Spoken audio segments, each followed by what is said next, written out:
राहुल गांधी यांची भारत जोडो न्याय यात्रा उद्या ठाण्यात। काँग्रेसचे नेते राहुल गांधी हे शनिवारी ठाण्यात येणार असून ते शिवसेनेचे दिवंगत नेते आनंद दिघे यांच्या टेंभीनाका येथील स्मारकाला पुष्पहार अर्पण करणार आहेत। भिवंडी येथील आनंद दिघे चौकात ते आज शुक्रवारी सभा घेणार आहेत। त्यामुळे आनंद दिघे यांची भुरळ काँग्रेसचे नेते राहुल गांधी यांना पडली असल्याची चर्चा ठाण्यात सुरू झाली आहे। शनिवारी राहुल गांधी हे भारत जोडो न्याय यात्रेनिमित्ताने ठाण्यात येणार आहे। मुंब्रा येथील कौसा भागातून त्यांची यात्रा सुरू होणार आहे। कळवा येथे आल्यावर राहुल गांधी हे छत्रपती शिवाजी महाराज यांच्या स्मारकाला पुष्पहार अर्पण करतील। त्यानंतर कोटनाका येथे डॉक्टर बाबासाहेब आंबेडकर यांच्या स्मारकाला पुष्पहार अर्पण करतील। त्यानंतर टिपटॉप प्लाझा येथे पत्रकारांशी संवाद साधतील, अशी माहिती आज काँग्रेस ठाणे शहर अध्यक्ष विक्रांत चव्हाण यांनी पत्रकार परिषदेत दिली।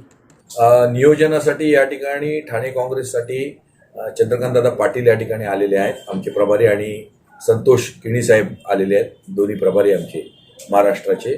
तर रूट जो नेहमीप्रमाणे ठरलेला आहे तोच रूट आहे। उद्या सकाळी 10-10:30ला त्यांचं आगमन रेतीमंदन मार्गे कौशाला होईल, बायपास मार्गे, आणि तिथून मग ते लोकांना भेटत रूट मार्गे ते खारेगाव कळव्याला छत्रपती शिवाजी महाराजांच्या पुतळ्याला हार घातल्यानंतर ते ब्रिजने खाली उतरतील, कोटनाक्यावर येतील, बाबासाहेब आंबेडकरांना हार घालतील आणि तिथून मग दिघे साहेबांच्या पुतळ्याला हार घालतील। तिथून जांभळी नाक्याला ॲड्रेस करतील ते, आणि जांभळी नाक्यावरनं मग मूस रोडने ते साई कृपा मार्गे रामवर्ती रोड मार्गे न्यू इंग्लिश स्कूल मार्गे गोखले रोडना टिपटॉप या ठिकाणी टिपटॉपमध्ये ते भोजन करणार, ते आणि त्यांची टीम वगैरे।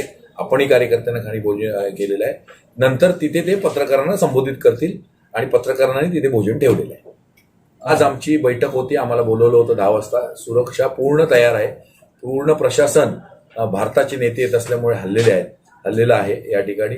पूर्ण त्यांनी कुमक या ठिकाणी मागवलेली आहे, जवळजवळ 3000 पोलिसांची त्यांनी आम्हाला सांगितलं, बटालियन्स त्यांचे आहेत, आणि त्याच्यामुळे सुरक्षा पूर्णपणे ते काळजी घेत आहेत या ठिकाणी राहुलजींची, आणि त्यांचा आम्ही त्यांचे आभारी आहोत। मुंब्रा ठाणे असेल, संपूर्ण विधानसभा क्षेत्रामध्ये फिरणार आहेत।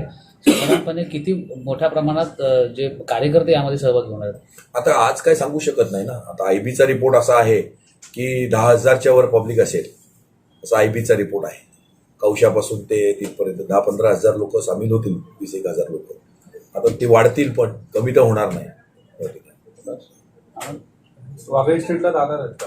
हो, सर्वपक्षीय नेत्यांना आम्ही निमंत्रण पण दिलेलं आहे या रॅली करण्याचं। आम्ही आता लेखी स्वरूपात निमंत्रण देतो या ठिकाणी, आणि Wagheri state tiptop plaza Wagheri स्टेटमध्येच येतं। फक्त ओळा माजिवडा मतदारसंघ सोडून, माझा जिथे मी लढलो होतो तो सोडून, तिन्ही मतदारसंघ आम्ही कव्हर करण्याचा प्रयत्न केला, आणि जांभळी नाक्यावर ते पब्लिकला ॲड्रेस करतील या ठिकाणी। जांभळी नाक्यावरची सभा कशा प्रकारे होणार आहे? गाडीमध्ये ॲड्रेस करतात, सगळीकडे गाडीमध्ये खाली उतरून, आम्ही वेगळा स्टेज बी नाही, गाडीमध्ये त्यांचे ट्रम्पेट्स वगैरे असतात, ते ॲड्रेस करतात। तो अर्धा किलोमीटरवर आवाज ऐकायला जातो त्यांचा। चार्जेबल बॅटरीज आहेत त्याच्या। ओके, बस अजून काय ना?